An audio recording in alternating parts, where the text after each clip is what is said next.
Salut à tous, c'est Step Vélion et on est enfin de retour pour une nouvelle vidéo après une très longue interruption.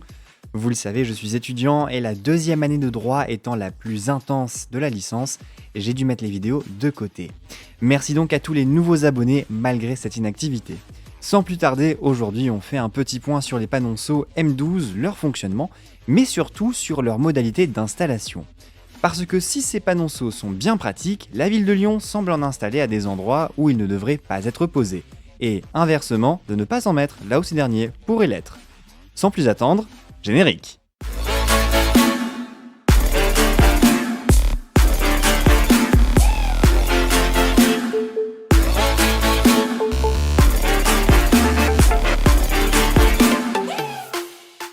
Dans une précédente vidéo au sujet des feux rouges et de leur application aux cyclistes, j'avais expliqué le fonctionnement des panonceaux M12, assez méconnus par un certain nombre d'automobilistes et même de cyclistes. Pour rappel, ces panonceaux permettent aux cyclistes de considérer un feu tricolore rouge comme un céder le passage pour certaines directions aux intersections. Avant de préciser les modalités d'installation de ces panonceaux, rappelons donc leur mode de fonctionnement. Ils ont été mis en place par un arrêté de janvier 2012 dont le premier article dispose que les panonceaux M12 sont toujours associés à un signal lumineux de circulation tricolore. Lorsque le signal lumineux impose l'arrêt, un panonceau de type M12 autorise les cyclistes à franchir la ligne d'arrêt du feu pour emprunter la direction indiquée par la flèche en respectant la priorité accordée aux autres usagers. Pour ceux n'ayant jamais vu ce type de signalisation, le concept même peut paraître contre-intuitif. Après tout, quand un sens se voit imposer un feu rouge, c'est que le sens perpendiculaire à celui-ci bénéficie d'un feu vert et donc d'une autorisation de passage. Alors, transformer un feu en céder le passage est évidemment extrêmement dangereux, non ? C'est justement là qu'on va s'intéresser à la réglementation qui encadre non pas le fonctionnement des M12, mais leur installation.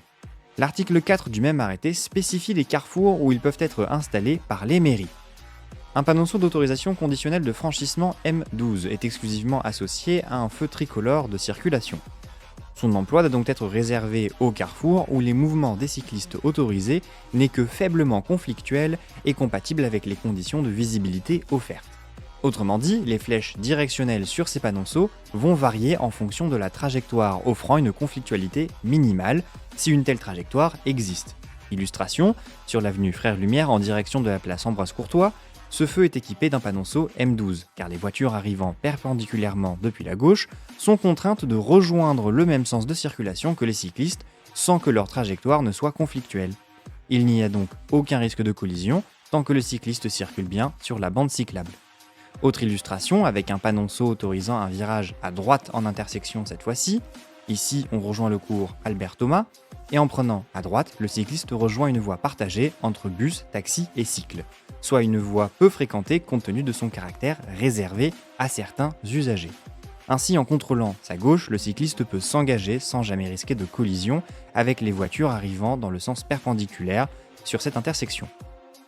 Bon, vous avez compris le principe, le panonceau M12 autorise, en cédant le passage, à emprunter une direction qui a été estimée comme très peu conflictuelle. Si certes ces panonceaux ne sont pas l'établissement d'une priorité pour les cyclistes, mais bien d'un céder le passage qu'ils doivent respecter, la présence même de ce panonceau a pour effet d'indiquer aux cyclistes que telle ou telle trajectoire n'est quasiment pas conflictuelle. Ça pose donc problème quand ni les conditions de visibilité ni les trajectoires autorisées garantissent une conflictualité minimale. Comme ici. Vous avez reconnu, on est bien au même feu illustré précédemment sur l'avenue Frères Lumière, mais dans l'autre sens cette fois-ci. Là, la bande cyclable traverse directement la trajectoire des voitures ayant un feu vert. Et en plus, compte tenu de l'angle de la rue et des murs sur les côtés, la visibilité est nulle tant qu'on n'est pas déjà engagé. C'est donc un cas typique où, même si le franchissement est autorisé, il faudra faire preuve de discernement et attendre le passage au vert du feu pour éviter une trajectoire clairement risquée. Autre cas encore plus étonnant, l'intersection entre la rue Garibaldi et la rue d'Omer. Ici, le feu est tellement reculé par rapport à l'intersection que tant qu'on ne l'a pas dépassé, on n'a, une fois encore, aucune visibilité sur les véhicules circulant perpendiculairement à notre sens de circulation. D'autant plus que le carrefour n'est pas un angle droit. Pour autant, le M12 installé autorise de franchir la ligne d'arrêt du feu dans toutes les directions. Si la direction à droite pourrait être compréhensible du fait de la visibilité claire de la bande cyclable depuis la gauche et du fait que cette direction ne croiserait aucune autre voie que cette bande, le fait de continuer tout droit ou à gauche sous-entend de traverser 3 voies, dont une motorisée. Ici, il faudra ou bien faire preuve d'une vitesse très réduite et d'une méfiance accrue, ou attendre que le feu passe au vert. Je ne diversifie pas tant que ça mes propres déplacements sur Lyon, donc je n'ai pas une infinité d'exemples à donner, mais il est assez simple de repérer un M12 problématique. Le M12 autorisant le franchissement dans toutes les directions, par exemple, peut indiquer qu'il n'y a pas réellement une zone de conflictualité minimale, mais plutôt de faible circulation, et donc que c'est simplement le passage d'une autre voiture qui est peu probable, et non que la trajectoire elle-même est sécuritaire. Les panonceaux autorisant un franchissement tout droit dans les carrefours, comme dans le cas de la rue Garibaldi, sont là encore un fort indicateur d'une installation mal étudiée. Si je continue tout droit à un carrefour, alors que mon sens est au rouge, je vais nécessairement traverser un sens perpendiculaire au mien, qui est au vert. Alors, cyclistes et autres usagers des pistes et bandes cyclables, soyez prudents aux intersections, un panonceau M12 peut avoir été installé par erreur. Message à l'intention des mairies lyonnaises du coup, attention à l'installation de ces panonceaux M12 qui peuvent induire des usagers vulnérables en erreur et les inciter à suivre des trajectoires conflictuelles. Si la conflictualité s'apprécie sûrement différemment d'une personne à une autre, la légalité des exemples précités me semble difficilement défendable compte tenu des dispositions de l'arrêté de 2012. Et pourtant, ce n'est pas comme si on manquait de situations où des M12 pourraient être installés, comme ici, rue du Docteur Battel. Je vous avoue que celui-là, sous la pluie et sans piéton, je me permets de le griller. Si certes il revient à la mairie de mieux étudier les intersections afin d'installer des M12 uniquement là où il est légal de le faire, il revient à chaque usager de la route de faire preuve de précaution. J'en profite pour rappeler cette information qui étonne certains cyclistes, mais hormis les cas d'un M12, le feu rouge n'est pas une option.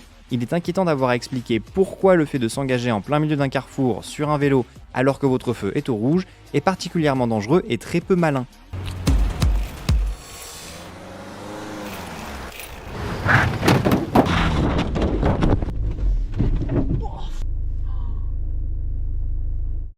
Et si certains diront, après tout, chacun fait ce qu'il veut de sa vie, même à vélo en grillant un feu, on met d'autres usagers en danger. C'est notamment le cas des piétons, mais aussi des véhicules ayant un feu vert. En vous engageant en plein milieu d'un carrefour, vous êtes susceptible de provoquer un accident en faisant piler une voiture qui cherchait à vous éviter. Dans une ville où les avenues sont limitées à 50 km/h, même entre deux automobilistes, un tel accident peut avoir de lourdes conséquences. À propos de conséquences, j'avais expliqué dans une précédente vidéo pourquoi un piéton traversant au rouge devait quand même se voir céder le passage. En commentaire de cette vidéo, des contre-arguments ont été soulevés. Et donc, je reviendrai sur la question de la responsabilité des piétons et des automobilistes dans une prochaine vidéo. Sur ce, restez prudents et à bientôt!